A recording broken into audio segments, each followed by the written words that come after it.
السلام علیکم دوستان گرامی، مخلصان دائمی نمایش پند و اخلاقی بی‌غرض پند. اینک ما باز با شماییم.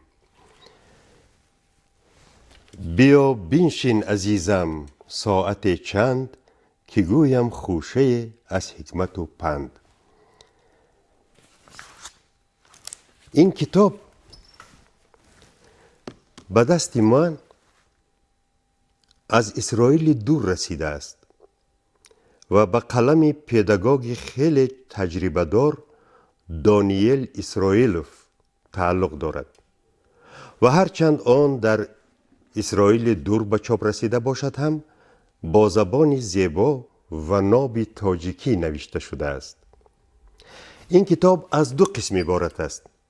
قسم یکم نصیحت نامه و قسم دوم پند بزرگان نامگذاری کرده شده است و هر دو نام هم به معنا و هم به مضمون کتاب خیلی موافقت می کند. این کتاب در حقیقت مخزن پند و اندرز و روایت های سودمند است و دانستن آن برای جوانان ما و برای مردم ما از منفعت خالی نیست. ولی پس از آن که من این کتاب را مطالعه کردم فهمیدم که زندگی نامه خود مؤلف نیز یک پند مفید است برای آدمان. انا بینید دانیل اسرائیلوف هنوز سال 1926 در دوشنبه تولد شدند. پس از ختم دانشکده پداگوگی در اولی سالهای 50 عصر گذشته 40 سال حیات خود را به تربیه نسل نورس تاجیکستان بخشیدند. از مکتب‌های دوردست دهات کوهستان سر کرده تا پایتخت. پدر دانیل اسرائیلوف میخائیل اسرائیلوف سال 1887 در دوشنبه به دنیا آمدند. با اولین راهبران جمهوری نوبنیاد نصرت الله مقسوم و عبدالله رحیمبایف یک جای کار کردند. اعضای کمیته اجرایی مرکزی که آن وقت سیک می گفتند اعضا بودند. در بنیاد کردن اولین کلخازها، کشادن اولین مکتب‌های تاجیکی شرکت کردند. به شهرهای بخارا و سمرقند، شهر سبز و خوقند، کرمینه و خوجند سفر کردند و برای مکتب‌های تاجیکی معلم‌ها جستند و آنها را با تشویق و ترغیب به دوشنبه آوردند. من فکر میکنم که خدمت این عائله در رشد و معرفت فرهنگ تاجیکان و تاجیکستانیان از خدمت بوریس الکسیویچ کیمیاگاروف که در ساحه کینوی تاجیک کردند کمتر نیست. دوستان گرامی، بیایید حالا ما یک صحنه را که ما از این نصیحت نامه دانیل اسرائیلوف انتخاب نموده به نوار گرفته ایم یک جای تماشا میکنیم و سپس صحبتمان را ادامه میدهیم. مرحمت.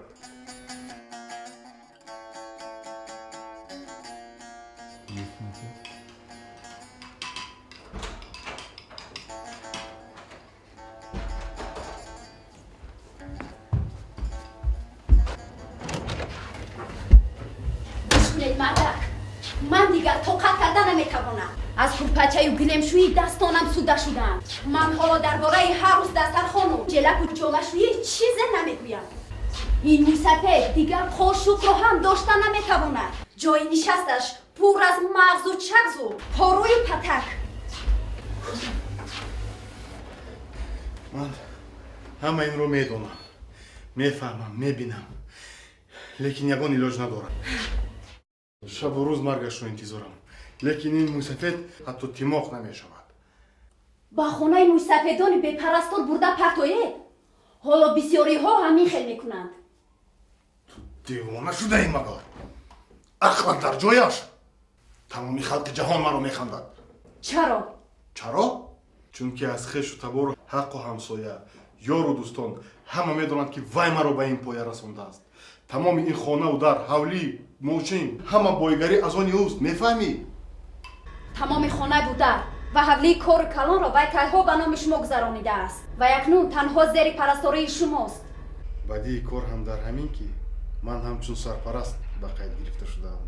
آیا مردم نمیگویند که پسری یگانه و ارکش با گل قیماق پرورده موسفید امروز پدری برجامانده‌اش را به خانه موسفیدان برده است؟ خودت فعل مردم ما را میدانی که آنها از پشه فیل ساختن را بسیار نغز میبینند. من نمیدانم. مرد خانه شما هستید. من دیگر تاب و طاقتی به این موسفیدی بی‌فراست نگاه کردن را ندارم. سرم را گرفته از خانه برآمدن میروم. یا مرا مادر فرزند یگانه اتان را میگوید یا این موسفیدی فرتود را یگان علاج یابید. چی علاج یابم؟ چی برآورده از خانه پیش کنم؟ ای به من باشد به کاسه‌اش یک پارچه. فقط امروز نه. حاضر به خانه مهمان می‌آید. آدمانی قدردان و خیلی لازمی. من حاضر موسفید رو میبرم. تو خانه رو روبوچین کرده به ترتیب ضرور. باز از نفسر شد. موسفید شما به خانه کودکان گذارید که اینتون آمده اینجا رو مهمون دارم. به خانه مهمون می‌آید.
موسفید از خانه برآمده راست به بازار رفت. در آنجا با طلبندگان همراه شده از خانه به خانه، از دیهه به دیهه و از شهر به شهر میگشت، سرود میخواند، مینواخت و با این راه رزق و روزیش را یافته زندگانی میکرد.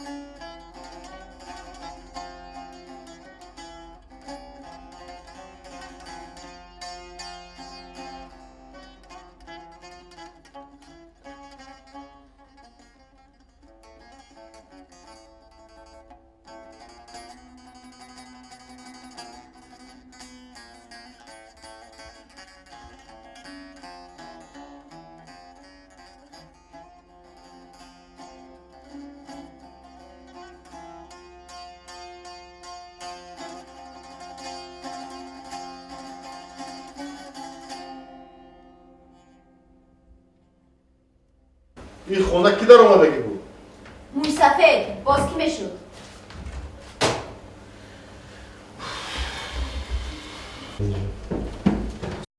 بابایم در کجایند؟ حتی پوی ازالهایش هم نیست. من به نزد تو روان کرده بودم بچه جان.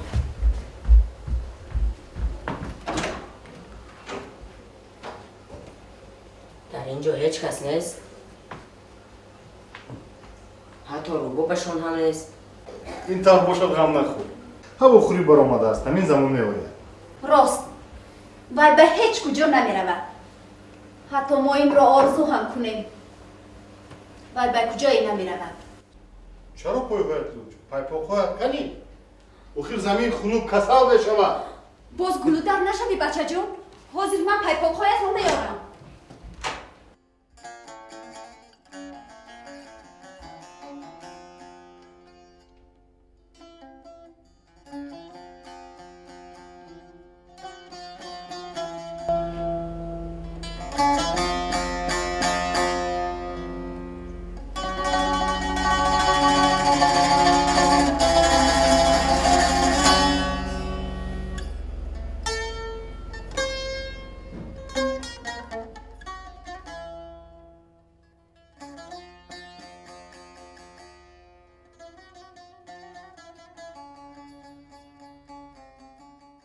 در باب احترام والدین روایت نیز هست که آن از حکمت خالی نیست و می سزد که ما آن را یادآور شویم. 3 مسافر در راه سفر به باران شدید دچار شده به غار پناه بردند تا که گذشتن باران را در آنجا منتظر شوند. ولی برابر به غار در آمدن خرسنگ کلان از کوه غیلیده در آمدگاه غار را بست و آن مسافران هرچند راه نجات جستند آن را پیدا کرده نتوانستند. ناامید گشته به کنج نشستند و ناگاه یکی از آنها به خاطر آورد. وی گفت من شنیدم که هر کسی وقت مشکلات از کار نیک خود از عمل صالح خود سخن کند خداوند مشکلات او را رفع گرداند و مسافران عملهای نیک خود را به یاد آوردند. من شخص دولتمندی هستم، گفت یکی از آنها. عمکم دختری داشت در حسن به همتا و من عاشق او بودم. چند مراتبه خواستگار فرستادم ولی دختر رد کرد. از قضا همان وقت قحطی آمد و عائله عمکم بسیار گرسنگی کشیدند. بار آن دختر عمکم بهر یاری پرسیدن به نزد من آمد ولی من او را سرزنش کردم و طلب نمودم که تا به خلوت کده من ندرآید چیزی به او نمی دهم. از خدا بترس، گفت دختر عمکم، و خود را با این عمل حرام آلوده مساز. و من اندیشیدم که دخترک راست میگوید. من از نیت خود توبه کردم و آنچه به عائله عمکم لازم بود دادم و آنها قحطی را پس سر کردند. و همین زمان آن خرسنگ کلانی که در آمدگاه غار را گرفته بود از جای بیجا شده اندکی لغزید. من مالدار بودم، گفت مسافری دیگر، و برای بانیدن مالم چوپانی را به اجاره گرفتم. او چند سال به من خدمت کرد و من نیت داشتم که معاش او را از حساب مال بانیدهش به او خواهم داد. روز آن چوپان رخت سفر بست. من به او تکلیف کردم که حق خدمتش را از حساب چارپایان بگیرد ولی او چیزی نگفت و با من خیر و خوش کرده به سفر برآمد. من از چارپایان حق او را جدا کرده علاهیده نگاه و بین نمودم. از بین چند سال سپری شد و در برابر شماره مال من مال چوپان نیز می افزود. پس از چند مدت آن چوپان به در من آمد و حق خود را طلب کرد. آن پاده کلان مال توست، بگیر آشت شود. چوپان اول حیران و سپس خیلی خرسند شد. به من منتداری بیان کرد و مال خود را گرفته رفت. پس از این سخن خرسنگ در آمدگاه باز از جای بیجا شده اندکی لغزید. من شخصی هستم که والدین پیر و چند فرزند خردسال دارم، گفت مسافری سیوم. روزانه مالهایم را به چراگاه برده می چرانم و بیگاهی آمده آنها را می جوشم و شیر را آورده به والدینم و بعد به طفلانم می دهم. باره من از مکان مقرری دورتر رفتم و به خانه دیر آمدم. مالها را دوشیدم و ظرف شیر در دست به نزد والدینم در آمدم. دیدم که آنها خوابند. بالای سری آنها ایستادم.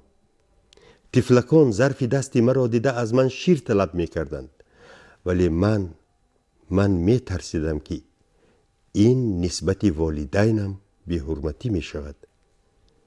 من به طفلان چیزی ندادم و تا دمی بیدار شدن پدر و مادرم تا سحر بالای سر ایشان ایستادم و ناگاه گویا دستی قوی آن خرسنگ در آمدگاه غار را برداشته دور انداخت و راه مسافران گشاده شد.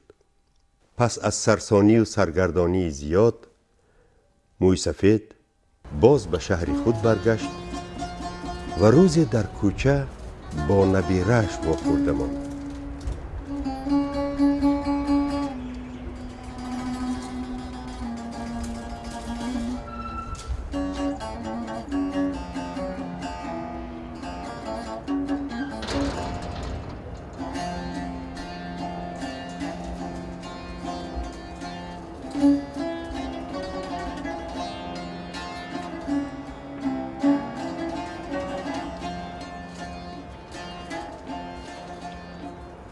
درختی که پرورده آمد ببار، بگیرش تو را کنون در کنار،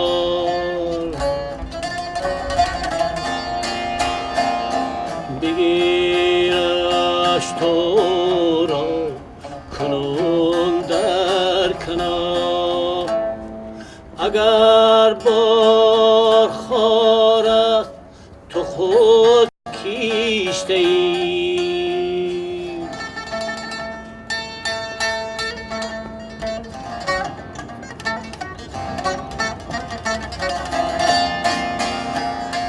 وگر پرنیان است خود ریشته ای،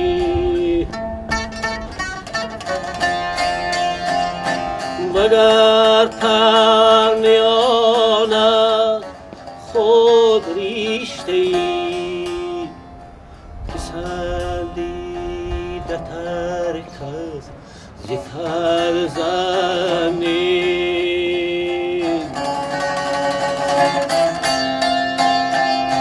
چو پیوند فرزند پیوند نیست، چو پیوند فرزند پیوند نیست.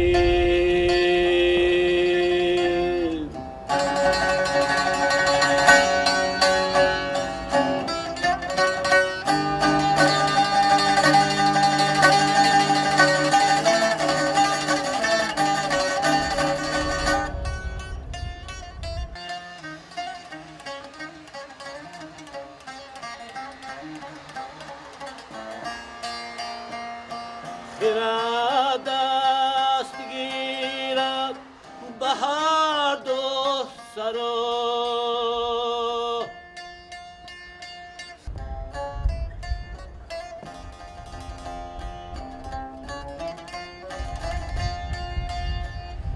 دیگر هر چی کاری همان بید روی،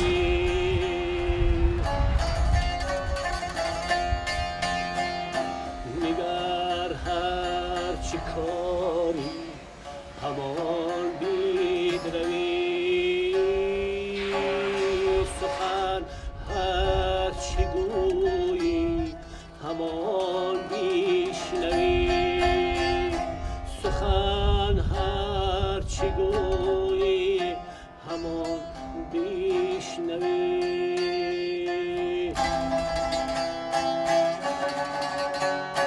چنین است رسمی سرای درو،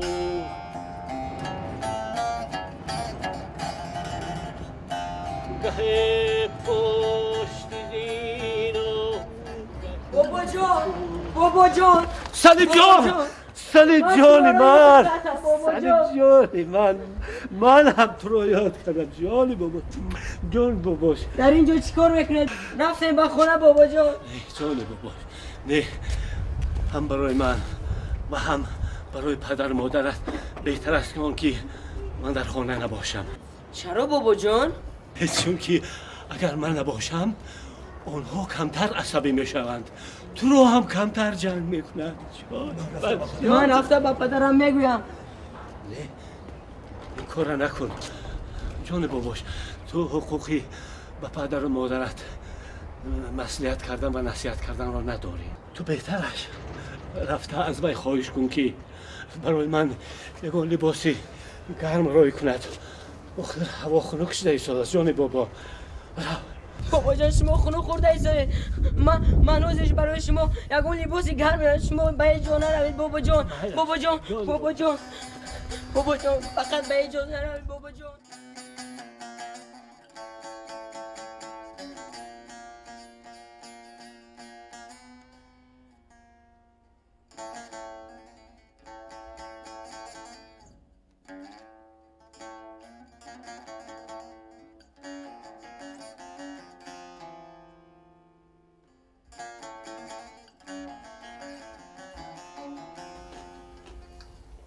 تو چرا چیزی نمیخوری؟ من سیرم. تو نوکک از درس اومدی کو؟ یا دیلت یگون چیزی با مزه میخواهد که در روی دسترخوان ما نیست؟ تو فقط گوی که دیلت چی میخواهد؟ پدرت خودی همین زمان اون چیز رو پیدا میکند. ولی پسرم تو فقط گوی من برای تو هیچ چیز رو دریغ نمیدارم. بچه جان. دادا من امروز بابایم رو واخوردم. چی؟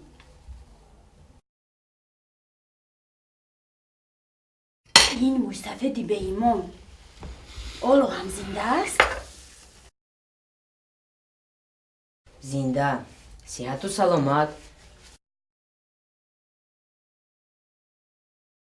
حتی دستایشان هم اکنون نمیلرزند.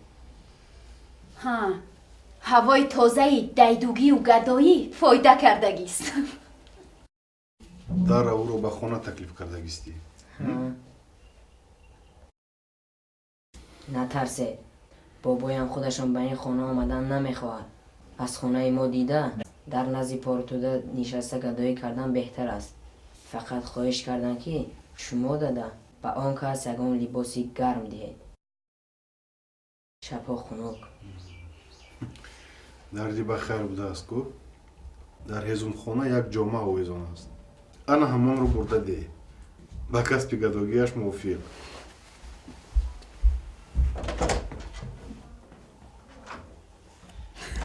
در کیم جهود دیدوگی و گداگی کرده گشت و باز در شهر پیدا شد. اگر یارو جروها بینن مسخره میکنن ما رو. ما او رو پیش نکردیم کو خودش برآمده رفت اختیاری. بیایید چینه من خوراک میارم. همین وقت زهر از گلویم نمیگذرد. پسرمون کیم چی خیل؟ رنگ و رویش پریدگی؟ نه هیچ گپ نشده است. باز کسل نشده باشد؟ با گمانم موی سفید با گوشش ورسوقی خونده است. میگذرد.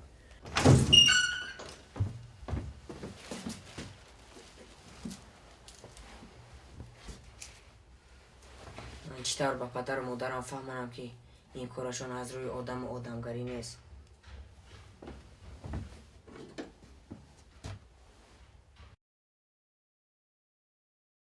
چرا اینقدر دیر کرد؟ نخود که یک جامعه رو از میخ هزون خانه گرفتن اینقدر وقت رو گیرن. کجا شدیم بچه؟ من همین رو به بابایم برم میشود. و این که خودش یک جامعه فرسوده کوه نبود. بود تو و برای چقدر چی کردی؟ من نصف دیگر این جامعه رو برای شما احتیاط کردم آدم دادا جان. یعنی چطور؟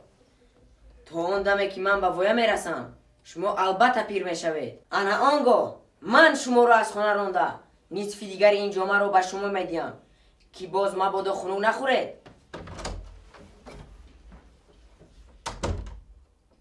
وای بر من اوه من چیکار کردم من حقیقت زندگی رو فراموش کردم. چرا به این روی خطا رفتم؟ با شما چی شد مردک؟ چرا برای گپ یک کودک اینقدر به تلوکه افتاده؟ ای زنکی بیفهمی بیعقل. این کودک کاری رو کرد که نه هر کلان سال از بوده این کار برآمده میتواند. وای چشم من رو به حقیقت حال کشود. چطور؟ من در اویله پسر یگانه و نازپرور بودم. پدرم برای من جانش رو دریغ نمیداشت. در جواب مهربانی های پدر من چیکار کردم؟ با مصلحت تو و ابلهی خودم من حیات بخشنده خود را از در بیرون کردم. راندم. خیر چی؟ نه خود نفهمی. من هم یگانه پسر دارم و او را به ناز میپرورم. از دهانش گپ نبرآمده خواهشش را اجرا میکنم. حاضر وی به من وعده داد همین که ما به پیری رسیدیم وی با ما همان کاری را میکند که من با پدر خود کردم. احتمال با هر دویمان. وای چی کار بوده است؟ از خانهاش میراند هر دویمان را. خوب میکند. سزای سری ما همین است. ما گفته گذشتگانمان رو فراموش کردیم که ҳар касе он даравад оқибати кор кӣ кишт? мо ба дасти худ ҳаёти мӯйсафедро сӯзондем. акнун касе ҳаёти моро месӯзонад. кори бад бадтар буд аз мори бад. акнун мо чӣ кор мекунем? ҳозир мо сарлучу пойлуч ба назди падарам медавем. худро ба пеши пояш мепартоем. авфи гуноҳ металабем. баъд ман он касро пуштора карда ба хона меорам ва мо бо як пой истода то рӯзе ки ҳастанд хизматашонро ба ҷо меорем. эҳтиром мекунем. он ҷавонмард дар қавли худ истод ва то имрӯз ба падар содиқона хизмат мекунад ва аз ин кор танҳо баракат меёбад. дар хонадонаш сулҳу осоиштагӣ ҳукмрон аст ва ба ҳар коре ки даст занад бо хубию хушӣ бо зафар ба анҷом мерасад. узр маёвар, на ҳиял хостанд, ин сухан аст, аз ту амал хостанд. мо ҳаргиз набояд фаромӯш кунем ки агар ту ба гузашта аз тапонча тир парронӣ, оянда ба ту аз тӯб тир мепаронад. ва ин китобе ки ман дар даст дорам саросар аз чунин панду ривоятҳои ибратомӯз иборат аст. аз ин мебарояд ки на танҳо амали нек, кори хайр, балки зикри он ҳам аз раҳмати ҳақ холӣ нест. айб аст ки дар ҳунар накӯшӣ, сад айб ба як ҳунар напӯшӣ. соҳиб ҳунаре ки бо тамиз аст, дар дидаи мардумон азиз аст. дар мавсими қудрати ҷавонӣ, нақде ба кафор гар тавонӣ. имрӯз шумел писари бонангу номуси ин марди мӯътабар дониел исроилов иҷро карданд. он кас то имрӯз ба падари худ монда нашуда хизмат мекунанд ва сабабгори ба дасти мо расидани ин китоб низ ва ин мавзӯъ низ ҳамин шумел ҳастанд. аз рӯи гуфтаи шумел имрӯзҳо бобои дониел зодрӯз доранд. чун душанбеи зебои мо пойтахти тоҷикон ва тоҷикистонёни ҷаҳон шинохта шудааст ва чун барномаҳои шабакаи аввали телевизиони тоҷикро дар исроили дур бо шавқ тамошо мекунанд, мо низ ба табрикоти ин марди некбин шарик мешавем. чуноне ки мо тоҷикон мегӯем садсола шавед, пас аз он пир шавед. илоҳи ҳузуру ҳаловати фарзандонатонро бинед ва аспи давлати пирӣ биронед. дӯстони гиромӣ, ин буд намоиши навбатии панду ахлоқии беғараз панд. саломат бошед. то боздид.